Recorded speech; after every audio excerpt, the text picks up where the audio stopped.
नमस्कार, मैं स्नेहा आपकी दोस्त एक बार फिर से आप सबका स्वागत करती हूँ आपके अपने चैनल डर का घर में।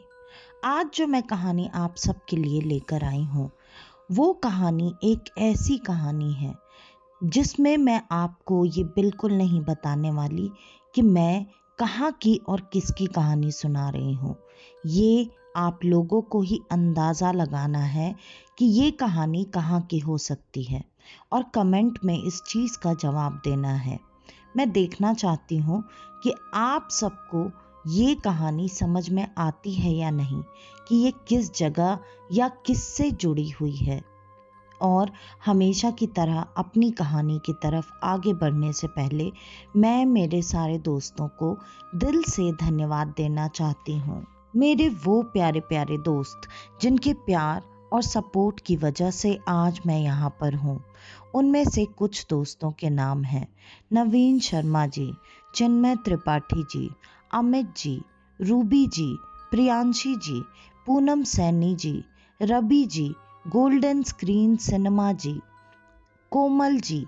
उसके अलावा और भी जो भी दोस्त हैं, मैं सारे दोस्तों को दिल से धन्यवाद देती हूँ। आप सब अपना प्यार और सपोर्ट हमेशा हमारे साथ ऐसे ही बनाए रखें। और अब चलिए बढ़ते हैं आज की कहानी की तरफ। आज की कहानी कुछ 100 साल पहले की कहानी है और ये कहानी है एक राजा की। एक ऐसा शक्तिशाली राजा जिसने ना जाने युद्ध में कितने राज्यों को जीता और कितने राज्यों को जीतकर अपने अंडर लिया। वो राजा बहुत ही ज़्यादा प्रसिद्ध और नामचीन राजा था। उस राजा की भी बाकी राजाओं की तरह एक प्यारी सी रानी थी जिससे वो दिल से बहुत ज़्यादा प्यार करता था। लेकिन हर बार युद्ध में जाने से पहले पत्नी को वही डर सताता था जो हर पत्नी के मन में कहीं ना कहीं, कभी ना कभी, उसके पति के कितने भी शक्तिशाली होने के बाद भी ये डर घर कर ही जाता है। उसकी पत्नी हमेशा इसी डर के साए में जी कि इस युद्ध के लिए वो जा तो रहे हैं, लेकिन क्या वो सही सलामत वापस लौटेंगे। इस बार उनका युद्ध जिसके साथ होना था, उस युद्ध को जीतने की काफ़ी कम आशंका थी और ये था कि अगर वो ये युद्ध हार गए तो हमारे राज्य का और मेरा क्या होगा। पति ने अपनी पत्नी को दिलासा दिया और उससे ये कहा कि चाहे जो हो जाए, मैं तुम्हारे पास वापस लौट कर जरूर आऊँगा और अगर ऐसा होता है कि मैं ना रहूं तो तुम इस बात पर तभी यकीन करना जब हमारा सेनापति तुम्हें मेरी ये अंगूठी लाकर देता है, वरना तुम इस बात पर यकीन बिल्कुल मत करना कि मैं नहीं रहा। अब ये तय होने के बाद राजा अपनी पूरी तैयारी के साथ अपने पूरे सेना के साथ युद्ध पर निकल पड़ा। युद्ध काफी दिनों तक चलता रहा जैसे कि युद्ध चला करते थे। युद्ध होते होते अब दुश्मन के किले में घुसने की बारी थी। दुश्मन के किले में घुसते वक्त ही अब राजा सबसे आगे और सबसे अकेला पड़ चुका था। उसके सैनिकों ने बहुत कोशिश की, लेकिन जो दूसरे पक्ष के सैनिकों ने चक्रव्यूह रचा था, उस चक्रव्यूह को तोड़कर राजा तक पहुंचना उनके लिए काफी मुश्किल हो रहा था।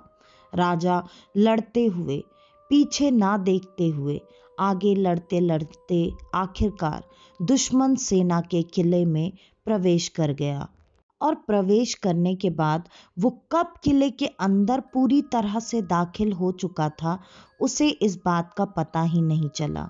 इधर दुश्मन किला बंद हो चुका था और बाहर उसके सैनिक इंतजार कर रहे थे। जो राजा युद्ध करने के लिए आया था, उसके सैनिक अब किले के बाहर ही रुके हुए थे। अंदर से अजीब अजीब युद्ध की भयानक आवाजें सुनाई दे रही थी। लगातार लगभग 3 दिन तक ये युद्ध अंदर किले में ही चलता रहा।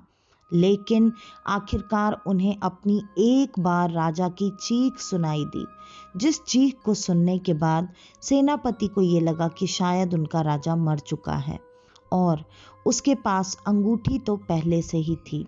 वो उस अंगूठी को एक संदेश के साथ लेकर रानी के पास पहुंच गया।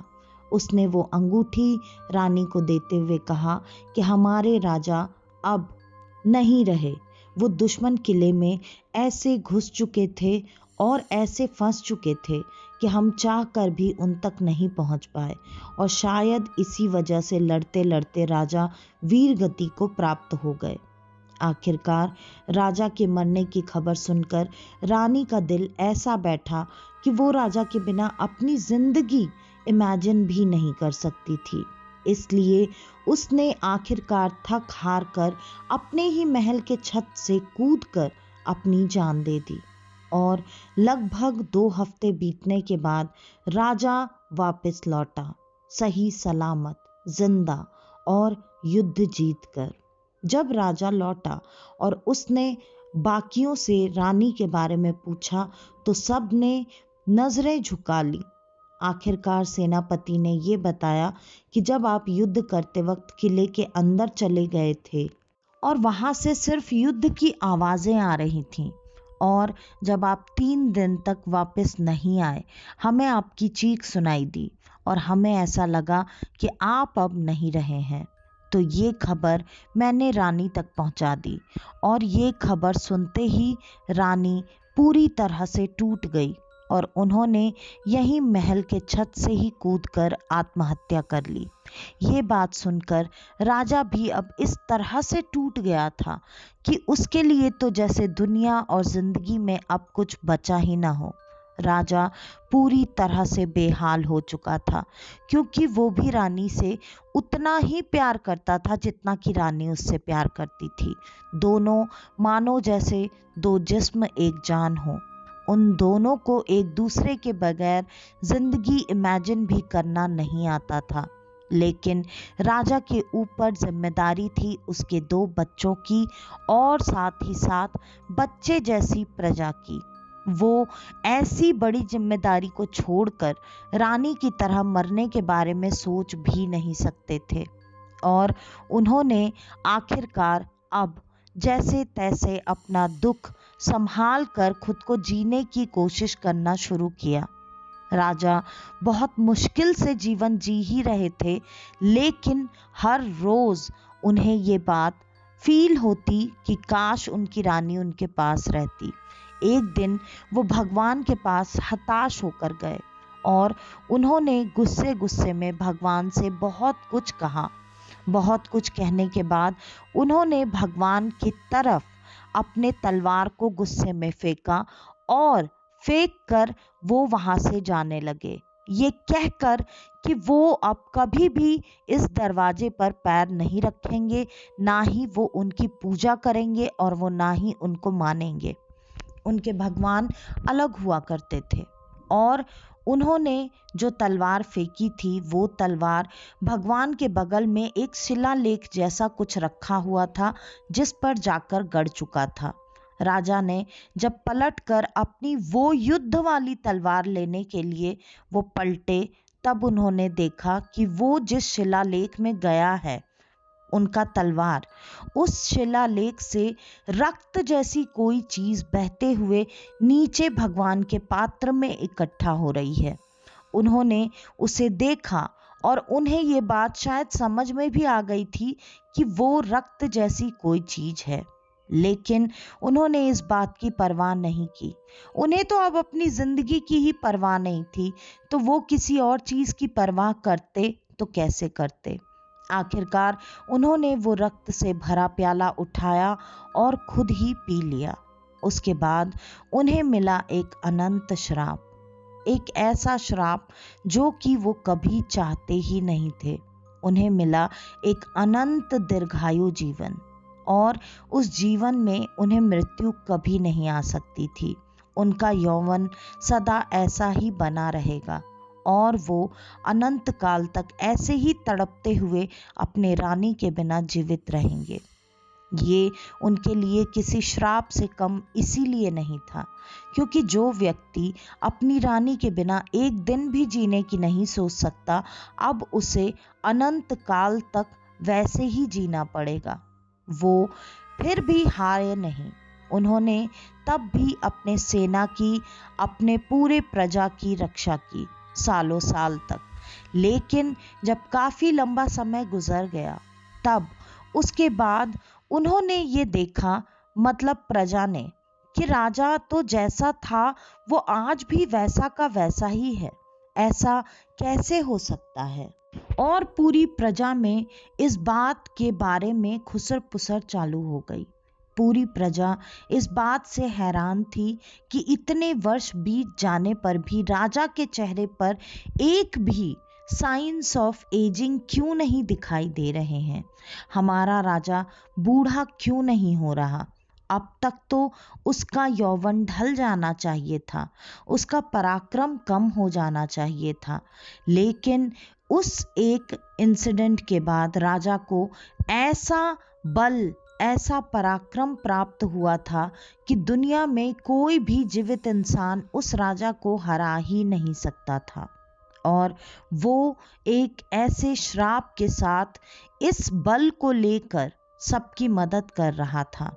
लेकिन अब जबकि उसकी प्रजा, जिसके लिए वो सब कुछ कर रहा था, उन्हीं लोगों ने उसका साथ देना छोड़ दिया और उसके बारे में गलत और गंदे विचार रखना शुरू कर दिया, तब राजा इस बात से बहुत ज़्यादा हर्ट हुआ और राजा ने ये तय किया कि अब वो अपनी प्रजा को भी पूरी तरह से त्याग देगा। वो अपनी प्रजा की भी देखरेख कभी नहीं करेगा और धीरे धीरे उसने अपने महल के आसपास आने वाले इंसानों को भी मार कर खाना शुरू कर दिया, जिससे धीरे धीरे उनकी पूरी प्रजा उनके राज्य से दूर होकर कटती और हटती हुई चली गई। अब कुछ ही सैनिक ऐसे भरोसेमंद बचे हुए थे जिन्हें राजा के इस श्राप के बारे में अच्छे से पता था, लेकिन तब भी वो राजा के ही साथ रहना चाहते थे। वही लोग सिर्फ राजा के सेवक बनकर राजा के साथ उनकी सेवा में लगे रहे। राजा को जब इस बात का एहसास हो चुका था कि अब वो दानव बन चुका है, तब राजा ने अपने बच्चों को अपने देश से दूर देश भेज दिया ताकि वो सही सलामत बने रहें और उनका भरण पोषण भी वहीं करवाया। राजा के बेटे अपने अपने अलग अलग राज्य पर भी अब राज कर रहे थे। सब कुछ ठीक ही चल रहा था, लेकिन राजा कहते हैं आज भी उसी महल में जीवित है। अपने रानी के जाने के उसी गम के साथ वो वहीं तड़प रहा है। लेकिन आज वो राजा कोई आम दयालु राजा नहीं है। आज कहते हैं अगर आप उसके महल के आसपास जाने की सोचे भी, तो आप अपनी जिंदगी कब खो बैठेंगे आपको ये पता भी नहीं चलेगा। तो आज की ये कहानी यहीं पर ख़त्म होती है। आप हमें कमेंट करके ज़रूर बताइएगा कि आपको इस कहानी से क्या समझ में आया कि मैं ये कहानी कहाँ की सुना रही हूँ। तो चलिए आज के लिए बस इतना ही। मैं स्नेहा, आपकी दोस्त, आज के लिए लेती हूँ अलविदा। वापस से आपसे मिलने आऊँगी और आप सबको लेकर जाऊँगी कुछ जाने अनजाने किस्से कहानियों के सफ़र पर, आपका अपना डर का घर में। तो तब तक के लिए नमस्कार।